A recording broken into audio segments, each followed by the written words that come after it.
మీకు అభినందనలు. మళ్ళొకసారి మీకు హృదయపూర్వకంగా ధన్యవాదాలు అవకాశం ఇచ్చినందుకు.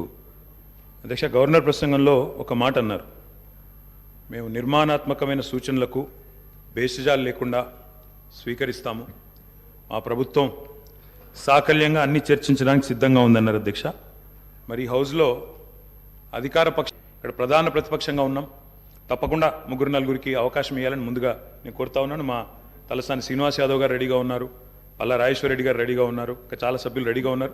దయచేసి అవకాశం ఇవ్వాలని నేను కోరుతా ఉన్నాను. అధ్యక్ష, మేము ఆశించింది ఒకటి అధ్యక్ష, నిన్న గవర్నర్ ప్రసంగం నుంచి, కానీ అక్కడ వారు నిన్న విన్నది ఒకటి అధ్యక్ష. గవర్నర్ ప్రసంగం పూర్తిగా అసత్యాలు, అభూత కల్పనలు, తప్పుల తడక అని చెప్పడానికి నేను బాధపడతా ఉన్నా. ఇట్లాంటి గవర్నర్ ప్రసంగం వినడానికి ఒక సభ్యుడిగా సిగ్గుపడతా ఉన్నా అధ్యక్ష. ఎందుకంటే ఇంత దారుణమైన అపసవ్యపు ప్రసంగం ఇదివరకు రాష్ట్ర శాసనసభ చరిత్రలో రెండు కూడా విని ఉండవు అధ్యక్ష. ఒక్క మాటలో చెప్పాలంటే అధ్యక్ష, 1000 ఎలుకలు తిన్న పిల్లి కదా తీర్థయాత్రలకు బయలుదేరినట్టు చేయాల్సిన దారుణం అంతా చేసి, ఘాతకాలను చేసి, చాలా అద్భుతమైన ఉపన్యాసం కేవలం 10 సంవత్సరాలు ప్రభుత్వం నడిపిన వాళ్ళ మీద నెపాన్ని నెట్టే ప్రయత్నం ఏదైతే కాంగ్రెస్ ప్రభుత్వం చేసిందో అధ్యక్ష, దీన్ని నేను పూర్తి స్థాయిలో తూర్పారబడుతున్నాను, తప్పుపడతా ఉన్నాను అధ్యక్ష. అధ్యక్ష, ఈ దారుణమైన గవర్నర్ గారి ప్రసంగం చూసిన తర్వాత, గవర్నర్ గారి దారుణమైన ప్రసంగం చూసిన తర్వాత, కాంగ్రెస్ పరిపాలనలో రాష్ట్ర భవిష్యత్తు రాబోయే 5 ఏళ్ళు ఎట్లా ఉండబోతుందో చాలా స్పష్టంగా నిన్న పూర్తి స్థాయిలో మాకు అర్థమైంది అధ్యక్ష, రాష్ట్ర ప్రజలకు కూడా అర్థమైందని నేను అనుకుంటా ఉన్నా అధ్యక్ష. అయినప్పటికీ వాస్తవాలు, ప్రధాన ప్రతిపక్షంగా వాస్తవాలు ప్రజల ముందు పెట్టాల్సిన బాధ్యత మా ముందు ఉంది అధ్యక్ష. కాబట్టి తప్పకుండా అవన్నీ కూడా చెప్తాను అధ్యక్ష. అధ్యక్ష, మా జగిత్యాలకు సంబంధించిన కవి గారు అలిశెట్టి ప్రభాకర్ గారు ఒక మాట అన్నారు అధ్యక్ష.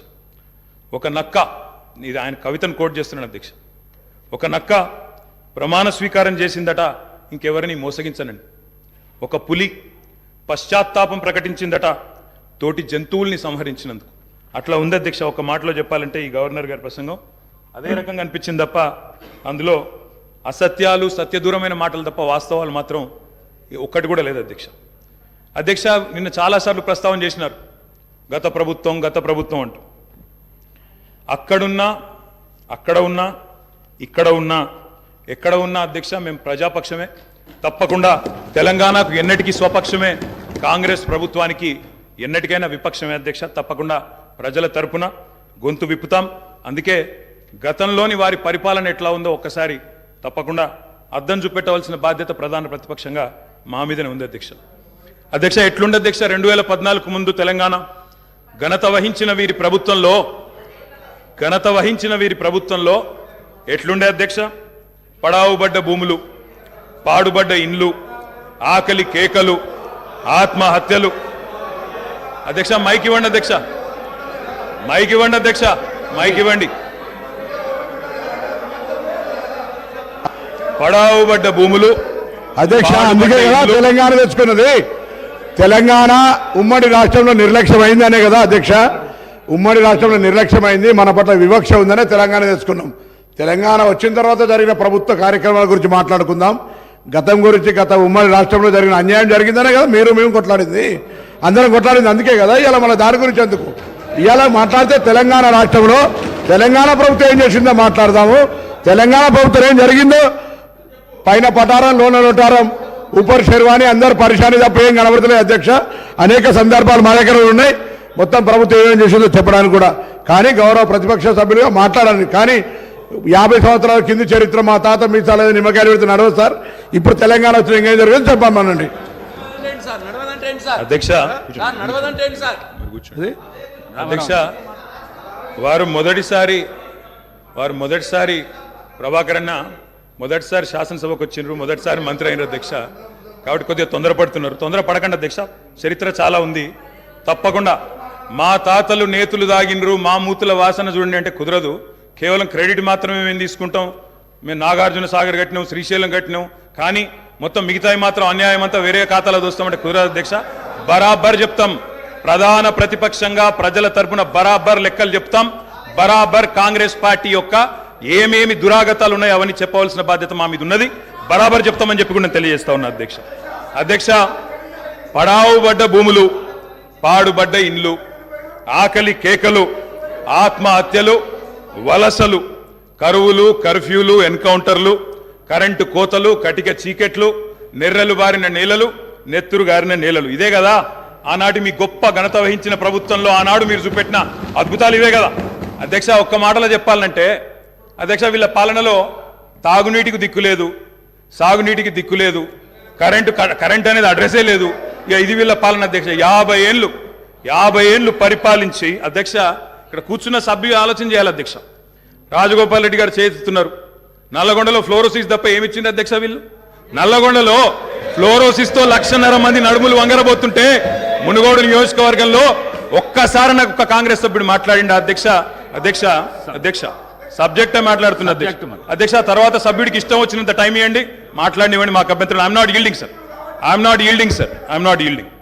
అధ్యక్ష, నల్లగొండలో ఫ్లోరైడ్ బాధలు, దేవరకొండలో పసిపిల్లల అమ్మకాలు, పాత బస్తీలో మైనారిటీ తీరని బాలికల వివాహాలు, మహబూబ్ నగర్లో గంజి కేంద్రాలు, పాలమూరు నుంచే 14 లక్షల మంది వలసలు ప్రతి సంవత్సరం.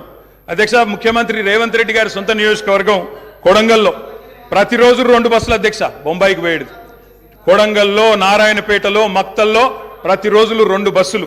అదేవిధంగా అధ్యక్ష, ఆ బస్ స్టాండ్కు పోతే ఆ వలసలను చూసి సలసల కాగే కన్నీళ్లను గారుస్తూ ఆ భార్యా పిల్లల ఏడుపులు. అదేవిధంగా 50 ఎకరాలున్న రైతైనా సరే అధ్యక్ష, తెలంగాణలో ఆనాడు కాంగ్రెస్ పరిపాలన ఎంత గొప్ప పరిపాలన అంటే అధ్యక్ష, మహబూబ్ నగర్లో 50 ఎకరాలు ఉన్న రైతైనా సరే గుంపు మేస్త్రిగా పనిచేసే దుస్థితి అధ్యక్ష. హైదరాబాద్కి వచ్చి కూలీ చేసుకునే దుస్థితి. ఇది వాస్తవం అధ్యక్ష, వారికి కూడా తెలుసు. ఒక్క మాటలో చెప్పాలి అంటే తప్పకుండా చెప్తాం, అన్ని చెప్తాం. గౌరవ అధ్యక్ష కేటీఆర్ గారు చెప్తా. గౌరవ కేటీఆర్ గారు ఒక్క నిమిషం, డిప్యూటీ సీఎం గారు మాట్లాడతారు. ఒక్క నిమిషం. అధ్యక్ష, ప్రభుత్వం మారింది, ప్రజలు అత్యంత ప్రజాస్వామ్యయుతంగా తీర్పిచ్చారు. మేము చాలా విషయాల హృదయంతో ప్రభుత్వం తరఫు నుంచి చాలా స్పష్టంగా చెప్పాం. అత్యంత ప్రజాస్వామ్యయుతంగా సభను నడుపుకుందాం, ఉన్నటువంటి విషయాలపైన లోతుగా చర్చిద్దాం, నిర్మాణాత్మకమైనటువంటి సూచనలు మీరు ఏమిచ్చినా మేము తీసుకోవడానికి సిద్ధంగా ఉన్నామని చెప్తా ఉన్నాం.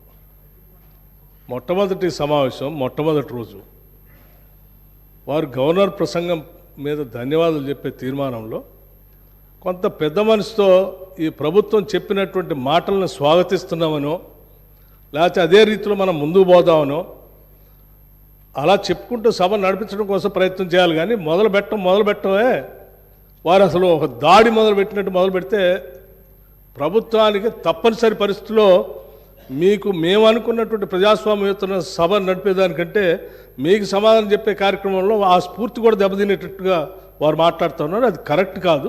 దయచేసి మీరు ఏం చేశారనుకుంటున్నారో చెప్పండి, మేము ఏం చేయాలనుకుంటున్నారో చెప్పండి. దాని ద్వారా రాష్ట్రానికి ఏమైనా చేద్దామనేటువంటి ఆలోచన ఉండాలి తప్ప మీరున్న టైంలో గంజి సెంటర్లు ఉన్నాయి, మీరున్న టైంలో అసలు నీళ్ళే లేవు. నీళ్ళు ఏడలేవండి. ఆర్డబ్ల్యూఎస్ పథకం ద్వారా మొత్తం రాష్ట్రంలో దాదాపు 70 నుంచి 80% నీళ్ళు ఇచ్చారు. మా ఆదిలాబాద్ నుంచి నేను ఖమ్మం వరకు చెప్తాను, నేను ప్రతి ఊరితో సహా లెక్కలతో సహా చెప్తాను. చివరి గోండుగూడెల్లో కూడా మీరు చెప్పినటువంటి ఆర్డబ్ల్యూఎస్ దాదాపు 43,000 కోట్ల రూపాయలతో ఖర్చు పెట్టారు. ఏడాది ఒక్క గ్రామంలో నీళ్ళు వస్తున్నాయండి. ఇప్పటికి కూడా ఐటీడీ నీళ్ళే తాగుతూ ఉన్నాం, వేసినటువంటి బోర్లు బావిలో నుంచి నీళ్లు తాగుతున్నాం చెప్తా ఉన్నారు. మళ్ళీ అదేదో పెద్ద గొప్పగా చేసినట్టు చెప్తున్నారు. మీరు వచ్చిన తర్వాతనే నల్గొండలో నీళ్ళు వచ్చినాయి, అంతకుముందు నల్గొండలో నీళ్ళు రాలేదా? ఫ్లోరోసిస్ ఎరాడికేషన్ కాలేదా? మీరు వచ్చిన తర్వాత జరిగిందా? మీకంటే ముందే జరిగింది. మీరు ఇంకా కట్టినటువంటి ఆర్డబ్ల్యూఎస్ పథకం కింద కట్టినటువంటి సంస్థల్ని, వ్యవస్థల్ని, ఆస్తుల్ని అన్నింటినీ కూడా ధ్వంసం చేసి తాళాలు వేసి పనికి రాకుండా చేశారు. వాటి మీద కూడా లెక్కలతో మేము బయటకు తీస్తాం, రివ్యూ చేస్తాం. అధ్యక్ష, దయచేసి మీరు చెప్పండి. ఎస్, మీరు 10 ఏళ్ళు పాలన చేశారు, ప్రజలు తీర్పిచ్చారు. ఈ తీర్పిచ్చినటువంటి తీర్పు ద్వారా రేపొద్దున ఇంకా భవిష్యత్తులో ఈ రాష్ట్రాన్ని ఇంకా ఎంత ముందుకు తీసుకొని పోదాం. మీరు ఏదైనా ఉంటే సూచనలు చేయండి. మీరు వినటానికి సిద్ధంగా ఉన్నాం, అమలు చేయడానికి కూడా సిద్ధంగా ఉన్నాం. Thank you. గౌరవ కేటీఆర్ గారు.